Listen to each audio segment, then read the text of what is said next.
Vanilla Fudge, their self-titled first LP, which I got in a 3 for £10 deal from the Vinyl Hunters stall at the Wickham Arts Centre vinyl sale.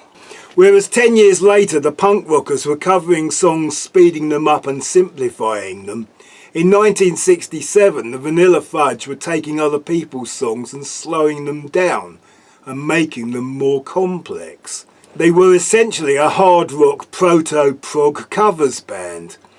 They had a guitarist who could knock out a decent bit of distorted wailing and bending, and could occasionally sound a bit Eastern as well as bluesy and psychedelic. However, the main instrument was the Hammond organ, which had all the required wobbling and swooping. I love a bit of Hammond organ, and this has more than a bit. There are 7 cover songs which are all extended pieces, and there are 3 very short instrumentals that are probably only there so the band could get some songwriting royalties. There are also test tone announcements at the start and the finish of side 1. When I was young I used to hear their version of You Keep Me Hanging On quite often on the radio. I heard it before I heard the Supremes' original, and I was shocked when I heard how fast the Supremes' original was. The Vanilla Fudge version has big, ponderous Gothic organ chords.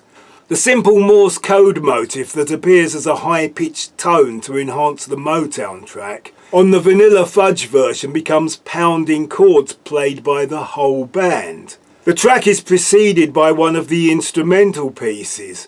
This one is a bolero, and in my world this represents perfection.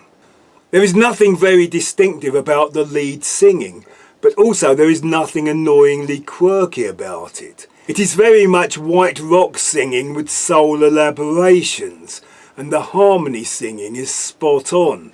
It seems Vanilla Fudge were never subtle.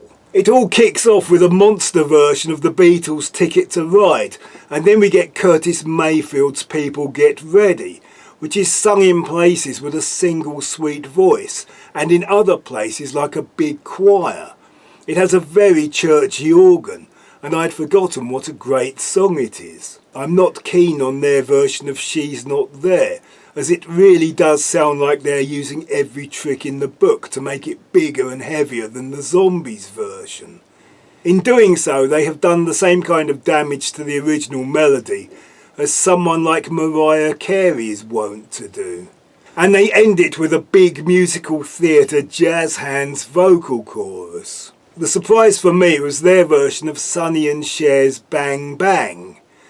It has organ playing what sounds like a James Bond theme. It has a distorted guitar playing sitar-like parts, and a spooky horror flick, jarry, pitchy, childish voice singing a tisket a tasket. The bombast is put aside for the parts where they actually sing the song, which are sung like a harmony vocal group. The album ends with a fairly subdued version of Eleanor Rigby, for which they have simplified the backing to make it similar to the descending Hit the Road Jack Feeling Good chord progression.